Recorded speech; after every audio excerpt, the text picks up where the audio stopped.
I used to believe trust was the steady rhythm that held love together.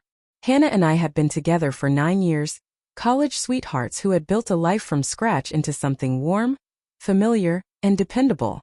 We had a home, routines, friends who called us the perfect couple.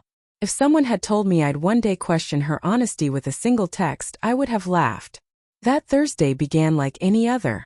The kitchen smelled faintly of lemon soap, and the wall clock ticked in steady rhythm.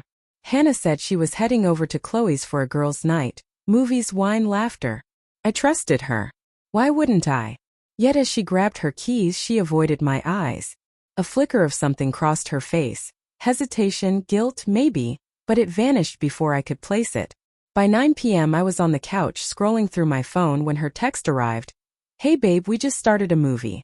Don't wait up." The message itself seemed normal, yet her texts were usually warmer. A heart emoji, a laughing face, something small and human. This one felt distant. I tried to ignore it, until Chloe's Instagram stories flashed in my mind. On impulse, I opened the app. There she was. Chloe and 2 friends, glasses raised in a cheerful boomerang. Hannah wasn't in the shot. Perhaps she stepped away. Perhaps she didn't want to appear on camera. I told myself the usual lies, but each passing second made them thinner. At 9:45 I called Chloe. She answered immediately, her voice bright. "Hey Liam, what's up? Sorry to bother you. Is Hannah still there?" A pause followed, too long for a simple answer, too short for thought. She left about an hour ago," Chloe said lightly. "Said she wasn't feeling well." I stared at the wall. Hannah had texted me 15 minutes ago, saying the movie was just starting. My pulse slowed but my mind sharpened. I thanked Chloe and hung up. The silence in our living room was suddenly unbearable. I didn't yell. I didn't feel angry. Just precise, cold clarity. That's when I sent the text. "Hey, the plumber found something weird behind the bathroom wall. You need to come home now." No accusation, just bait. 6 minutes later her location pinged, then stopped. 10 minutes after that, headlights swept across the curtains. The door opened and Hannah rushed inside. Hair messy, breath quick. "Where's the plumber? What happened?" she asked. I looked at her. New perfume. A jacket not hers draped over her arm. "There's no plumber," I said quietly. Her face drained of color. "What?" "I just wanted to see how fast you'd come home." The air between us hung heavy. Outside, a car engine faded into the night. "You weren't at Chloe's," I said. "Then where were you?" Her lips parted then closed. The silence said more than any lie could. Finally she whispered, "It's not what you think." "Then tell me what to think, Hannah." She looked down, twisting her sleeve between trembling fingers. "It's been hard, Liam. You've been distant, work stress. You barely notice me anymore." And there it was, the shift, the blame redirected. Tears welled in her eyes. "It just happened. We met at the gym, we started talking." "The gym?" I cut in. "That's your friend's house now." Tears spilled. "It's over. I ended it last week. I just needed space tonight to think." I laughed, not in humor but disbelief. "So you lied because you needed space?" In that instant, the foundation I had trusted to hold our life together cracked. Quietly, irrevocably. "Hannah, do you even hear yourself?" My voice trembled as she stepped forward unsteadily. "Please, can we talk about this like adults?" she pleaded. "I made a mistake." "No," I said flatly. "You made choices. A mistake is forgetting your keys.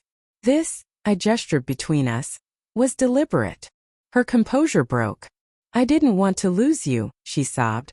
"But you already have," I thought. For a fleeting moment, I glimpsed the woman I had once adored, dancing barefoot in our kitchen, humming off-key songs while burning pancakes, dreaming of trips we never took. But that woman was gone, replaced by someone capable of meeting my gaze and lying without hesitation. She reached for my hand. I stepped back. "Don't," I said quietly. "Every time I see you now, I'll remember this night." She nodded, wiping her tears. "Where do we go from here?" "I don't know," I replied. "But wherever it is, it's not together." The air between us thickened. She sank onto the couch, silent. I went upstairs and packed a small bag. Not fleeing, but refusing to sleep under the same roof with deceit. Back downstairs, she stared at her wedding ring like it burned her skin. "Liam," she whispered. Can we fix this? I paused at the door. You can't fix what you pretend isn't broken. Outside, the night was cold, eerily still. I sat in my car for a long while, watching the faint glow of our windows. My phone buzzed. I'm sorry. Please come back. Let's talk. I set it face down. The next morning, I went to work like nothing had happened.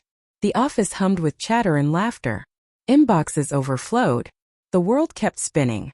But inside, something irreversible had shifted. Later, Chloe called, her voice soft. Liam, I'm sorry. I didn't want to get involved, but Hannah wasn't with me last week. She said she was visiting her mom. I thanked her and hung up.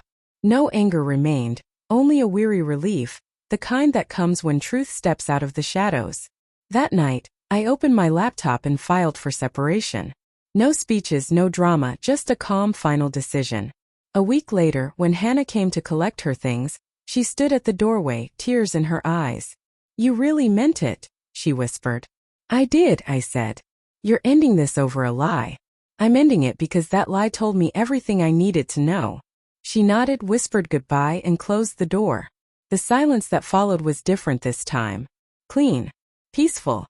Like the air after a storm. And in that quiet I finally understood. Trust doesn't die with betrayal. It dies the moment you start needing proof.